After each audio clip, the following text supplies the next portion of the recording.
everybody, and welcome back to Dusty Book Sniffers. My name's Nicole, and today we're here for another in-depth look at a Women's Prize for Fiction long-listed book. So let's get started.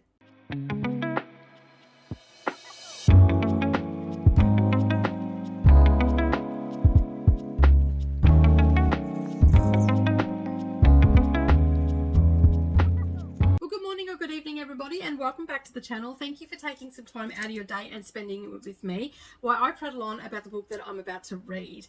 Alright, so as you know, during this Women's Prize for Fiction season, I have all the books from the long list on a spinning wheel, and I spin up to find out what book I'm going to be reading and then subsequently talking about in the preceding vlog. So let's find out what book it is that I'm going to be reading this time.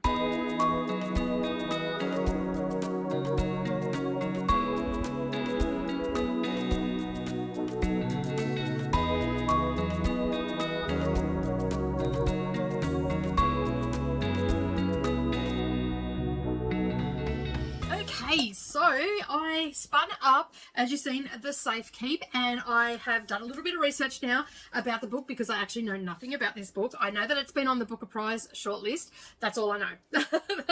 So I've gone and done a little bit of research, and I've got some notes here, and I've also got Storygraph and Goodreads up just to make sure that I've got it all okay. All right, so let's start off with the name of the book. It is called The Safekeep. It is by Yael Van Der Wouden, I think is how you pronounce their name. But anyway, you can see the book here, and that is how you have a go at pronouncing that name. I'm not great at it. So anyway, this one came out in 2024, and let me just bring up the actual date for that. It came out in May of 2024, so it's been out for a little while. It came out early in the criteria period, but as I said, it has already been shortlisted on the Booker Prize. Let me just put that rattly pen down. It also has been on the long list for 2025, the Dylan Thomas Prize nominee, the Women's Prize for Fiction now as well. Aspen Words Literary Prize also on the long list, and She Reads Best of Award nominee for debut and literary fiction. It is set in the Netherlands in 1961. So it's historical fiction. It's LGBTQIA+ rep in it as well, and it's a bit of a romance from what I can see. And as I said, it's also made the debut and literary fiction. So I went and had a bit of a look to see if it was a debut, and yes, it is. It is the first novel from this author. As I said, it is historical fiction, which is my jam. I always love a good historical fiction. I've been over to Storygraph and had a little bit of a look as well. Now, from all the people that have reviewed it over there, they are saying that it's coming in at a 4.25 star rating. It is a medium-paced, character-driven, with strong character development for the book. That has lovable characters, and the main focus is the flaws of the characters as well. And it also has a diverse set of characters. Now, the underlying moods of the book are reflective and emotional, sad and tense are the top 4. They're all coming in close to 50%, thereabouts. And from the people that have reviewed it. And on Goodreads, it's coming in at a 4.1. Now, there's been over 25,000 people that have reviewed it on Goodreads, and on Storygraph, I did not check that, so let me just check that out. It's had 5,004 reviews done. Now, the top mood of this book is emotional, so I'm expecting to possibly have to pull out the tissues or something along those lines, but we'll see if I agree with that when we get to the end of the book. So that's what I'm in for the book. So as I said, I haven't really listened to anybody talking about it because I had a suspicion after watching a few videos that this book was going to end up on the list, so I wanted to go into the books as blind as possible. The only time that I'm finding out about them is when I'm talking to you right now with the little bit of research that I've done. So the little blurb that we've got over on Storygraph says, this book is ideal for readers who enjoy atmospheric, emotionally charged historical fiction with complex LGBTQ plus relationships and suspenseful undercurrents exploring the lingering shadows of war. It is an exhilarated, twisted tale of desire, suspicion, obsession between two women staying in the same house in a Dutch countryside in the summer of 1961. A powerful exploration of the legacy of World War II and the darker parts of our collective past. A house is a precious thing is how the synopsis starts, and I'm just going to leave it at that. So I will just say we are in a rural part of it says here, a rural Dutch province. So we are out in the country. So it'll be very interesting to see how this story plays out. I do like a good historical fiction, especially a historical romance, which this is what it sounds like it's going to be, according to Goodreads and all the things. I haven't really read the synopsis. I sort of just skimmed over it a little bit, but I believe the two main characters is Isabel and Eva, and they seem to be opposite to one another, and that's just from my skimming. So I'm excited to get stuck into this. I'm not sure if it's going to live up to the hype. Like, it has a lot of credentials there on Goodreads for award lists and stuff like that. So there must be something good about this. Apparently it's taking the literary world by storm. So I guess we will see whether I like it or not by the time I get to the end. So I am going to endeavour to check in at around 100 pages, unlike the last book where I didn't check in at all. I just gave you my wrap up. That was such a good book. Like, if you haven't picked up A Little Trickery by Rosanna Pike, please go and pick it up, because I had such a great time with that book. Just really rooting for the characters. Anyway, I digress. I'm not going to talk about that anymore. Go see my review. You'll hear all about it. But anyway, I'm looking forward to reading this and seeing what my thoughts are going to be. I will endeavour to check in at around 100 pages. I, however, have found this on audiobook. I did have it on my Kindle, but I'm travelling tomorrow, so I will get to listen to this probably in its entirety tomorrow, because I am starting it today, which is Friday. So I'll get this afternoon, I'll get a heap of reading in on it, and then I'll probably finish it off in the car tomorrow. So I'm going to do a little bit of a mixture of both. I'm going to do immersive reading with this one because I do have it on my Kindle, and I found it at the library. I was quite surprised it wasn't on Libby. I actually found it on my local library app here, BorrowBox, and I nearly fell off my perch because I never find anything from any literary award on my BorrowBox. And if I do find it, the wait is just excruciating, and as it was on Olivia, it was a 10-week wait. So I'm super glad. I'm like, I wonder, and I checked, and there it was, and I'm like, thank you very much, I'll take that. So that is going to speed up my reading process just a little bit. I am reading a lot of these with my eyeballs, and I'm also using Speechify to help me out as well, because it reads my Kindle. So in cases where, but the problem with that, this is the only problem I have with Speechify. There are many different voices I can find for different types of books. The only thing I have a problem with is with when it reads from your Kindle. If your phone goes, like, shuts down, that or goes into sleep mode, it stops reading. So you've got to keep it open, and it chews up your battery a little bit. So yeah, I'm actually thinking that I might put it on my tablet, because on my tablet I don't have it going into sleep mode, because I'm generally doing cross stitch with it. So I'm thinking I might put it on there. And I don't mind that, like, sometimes if I've got to do some work, because I'm doing this as a hobby, and I also have my work, so I have to find that happy medium where I can still read and bring the content to you. And I really love doing this content around the Women's Prize for Fiction, because I find such amazing authors that I haven't heard of. And I think you said in the last video, or maybe the video before, where this list, I only knew of one author, and that was Elizabeth Strout, and I haven't read her. It's only that I knew of her. Technically, I did know Rosine O'Donnell because I've read Nesting, but I'm rereading that again. But I only learnt about her a couple of weeks before the list came out, when I got the book on NetGalley, and it was by pure accident that I got it. The publisher sent me an email saying, hey, I think you'll like this, and I clicked on it, and it was like, okay, cool, it sounds pretty good. And yeah, but you'll hear my thoughts, because I want to reread that one again and just dive a little bit deeper into that one. So, and I think I actually said that in the prediction video, that's why it was on there. But I'm going to go and get stuck into the Safekeep. I don't know what I was going to say there. The Safekeep, and I will be back to let you know what I think of this book and if it should be on the list. Anyway, I'm out of here. See you soon. Hi everybody, and welcome back. All right, I'm here to do my wrap up. I didn't do a check-in for the Safekeep. And I'm not even going to try and say this last name. I have been saying it over and over in my head, and I think that the pronunciation gets worse and worse the more I think about it. So you can see the book. Okay. And basically that is the author. Now, this is a debut novel, which I think I mentioned in the last clip. Oops, sorry, bumping the camera there. It is a debut novel, and I absolutely adored this book. Now, I wasn't expecting the book for what it was. I was not expecting it to be as good as it was. And because I haven't always got along with shortlisted Booker Prize books. So I haven't read many of them, but the ones that I have read, I'm like, yeah, okay, yeah, all right, sort of thing. So I didn't have high expectations, let's put it that way, going into this book.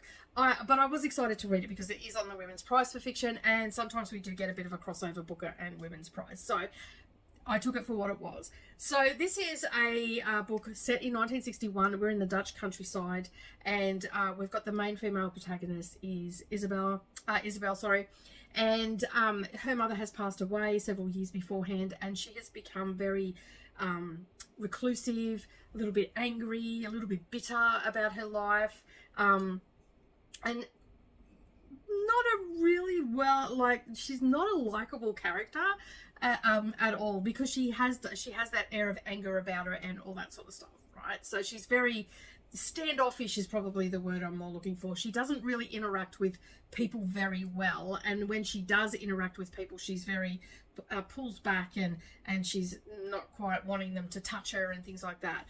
But she's very obsessed with the house and the things in the house that were her mother's, and she takes care of them, and she counts them and makes sure that they're all there, because she's had people steal from her in the past. And she goes through, apart from herself, there's a maid there, but she's been through several maids before, and this is sort of talked about in the beginning of the book. And we sort of start the story off where we're at a restaurant. We're waiting for her older brother to arrive, Louis. He's late, as per usual, sort of thing. That's the general impression I got. And he's late, and they're being called there to meet his new girlfriend. Now, he lives in a one-bedroom, I think it was more like a studio, and they're sharing there, and he works for a firm, and he's quite busy and all this sort of stuff. And the younger brother, he's quite fun-loving, and he really does give Isabel a hard time, but in a fun-loving way, trying to get her to come out of her shell. And he's also in a relationship with an Algerian man, and he's really fun-loving. He come across as a fun-loving character, whereas Isabel was very stiff and staunch. And then we've got Louis, who's just a flat-out womanizer. And this is another girlfriend in a long list of girlfriends that they've met, and you get that general impression that they really couldn't be bothered being there. Anyway, Eva comes to the restaurant with Louis, and she speaks in a higher tone. She's very nervous, and very much the opposite of Isabel. And the story sort of starts to progress a little bit further. Isabel's very angry towards her, standoffish, doesn't want to get to know her. But at the same time, Isabel's thinking there's something there that she can't quite put her finger on. And so subsequently we get to the end of the night. The story moves on. They go back to Louis' house. They can see that Eva's been here in his life for a little while. She's redecorated, all this sort of stuff. Then we fast forward a little bit, and Louis gets a phone call. One of his workmates can't go on a job that he was supposed to go on, so Louis got to fill in, and Eva ends up getting dropped at Isabel's house for a month in summer. And the story unfolds from there, basically. Now, I don't know what I was expecting from this book at all, but I felt like they were at the house, because things were going missing and stuff like that. It had that real I want to say gothic, but I don't think gothic's the right word that I'm looking for. It was a little it was ominous. There was some sort of mystery happening there, because these things were disappearing, and they were relevant to the story. At first I wasn't sure. I'm like, what has this got to do with the story? Is it the maid? Is she just misplacing things? Is there some sort I was trying to find the connection of these things. And what it turned out to be was floored me in the end. But it gave it that real, I guess it is a gothic feel, because an ominous and gothic feel towards the story. But then you've got this light, bubbly character of Eva, who is fun-loving and wants to live life to the fullest, and and explore and all that sort of stuff. And meanwhile, we've got Isabel, who's a complete opposite, but they are starting to be attracted to one another. So essentially, the first part of it, we're sort of learning about Isabella and and how standoffish she is, and all the characters sort of come into it. In the center of the book, we've sort of got this sapphic romance happening, and self-discovery, and sense of wanting to belong to someone and all that sort of stuff, which has been a common theme throughout all the books that I've read so far off the Women's Prize. I've got that from every book, that people wanting a sense of belonging, sense of identity, sexual awareness, all that sort of stuff. So remembering that this is set in 1961 when things were not as open as they are now, and so Eva and Isabella started exploring each other and their feelings and all that sort of stuff. And so this summer sort of played out, and we've got the younger brother that comes in, but the womanizer is off doing whatever. And then I sort of want to stop talking about it here, because the next part of the book, because it's sort of broken up into 3 parts, and like 3 main parts, and the next part of the book was so, oh my god, I did not see that coming. But at the same time, I think I did, because there were things that were said and I just didn't register that was there. Like, I noticed those things, but I didn't put 2 and 2 together. Do you know what I mean? So I was so floored by the end of this book. And I can see why it was shortlisted for Booker, and I can see why it's on the long list for the Women's Prize for Fiction. And I was so surprised by this book, because I had heard so many mixed things about this book that I didn't know how I was going to feel about it or anything like that. And to be fair, once I seen that, it was like I'd seen people talk about it a couple of times, but I hadn't really paid attention to what they had said, because I was listening to the other books that I was interested in, because the Safekeep just wasn't on my radar. And I am so glad that I ended up picking this book up and reading it. It is the second 5-star book of the long list. I had a great time. As I said, I couldn't stop listening to it. I had a 3-hour drive, and then I had another 3-hour drive back. So I managed to finish it all, except for about 45 minutes, because I had a couple of phone calls while I was driving as well. And I had to stop a couple of times and everything. So it was really, it just kept me in the story. Like, I didn't want to step away from this story. Now, I did have this on the audio. I do have it on my Kindle, but I ended up finding it on audio. I couldn't get it through Libby or anything like that, because there was like a 10-week wait, but I found it on Borrow Box, which is my local library here, and there was no waiting for it. So I'm like, sweet, I'll listen to this on the way down, because I was going to just read it when I got home and all day Sunday, but I managed to finish it on Saturday. So I was so glad that I got it on audio, and I think the narrator really added to the story as well. So sorry, I just got distracted by a flash over there, which was a light from next door. So they moved their car door, and you get that flash of light from the glass. So yeah, anyway, I digress. Basically, yeah, I was really happy with the narrator of this, and they kept me engaged in this story the entire way.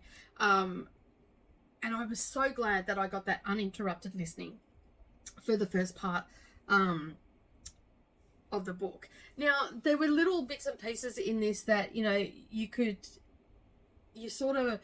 wondering if Isabella's all there and all that sort of stuff. And I think that all the trauma, because this is post-World War II, and there is mention of, there is a lot of mention of the war and all that sort of stuff, but it's not centered around the war, if that makes sense. So the war is the backdrop of what they've gone through, what they've experienced. They've lost their father, they've lost their mother, other people have lost things.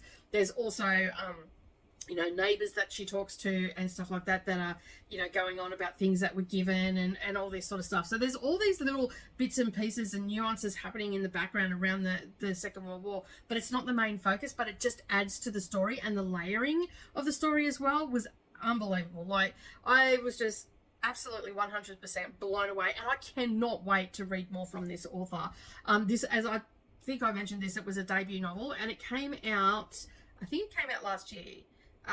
It was first published in 2024. It doesn't give me a month that it was published on Storygraph. So yeah, and we had a little bit of going back in time to when the kids were, because it's the 3 siblings, and we go back in time and we learn a little bit about their childhood and what happened around that and all that sort of stuff. So yeah, if you haven't picked this book up, I think you really should just try and get it on Libby. Try and put your name down, give it a read.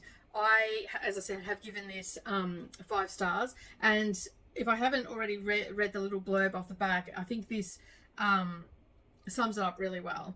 The book is ideal for readers who enjoy atmospheric, emotionally charged historical fiction with a complex LGBTQ plus relationships and suspenseful undercurrents exploring the lingering shadows of war. I think that actually sums it up really good. And as I said, 5 stars from me. If you haven't picked this book up, by all means, go grab it. Read it as soon as you can. I think you'll absolutely love it. It has some spicy scenes in it, but not too spicy. But I think you will absolutely enjoy it. Now, let me know in the comments if you have read this book or are you planning to pick it up and what you've heard about it. I had heard a lot of mixed feelings about it. I am obviously in the camp of absolutely loved it. I can't wait to read more from Yael Van Der Wouden, I think is how you pronounce their name, and I probably butchered that again. But yes, anyway, that is it from me today. I'd just like to say thank you so much for everybody that's been watching my Women's Prize for Fiction season this year. It's been great to see some of the comments that have coming in and all the people that have been joining on sprints and talking about the books as well. It's been a lot of fun seeing so many people that have been reading the books, and it's been good. I've had a lot more people to talk about in the sprints, but as I said, that is it from me today. Don't forget, if you haven't already done so, hit that subscribe button, little bell icon beside it to all notifications. Hop, skip, and a jump over to the like button. Give me a thumbs up because that's going to help me get seen and help my channel grow. And all the information about the book or the Women's Prize for Fiction is all listed up down below. And I'd just like to wish you all a very happy day and happy reading, and I will see you all in the next video. Bye for now.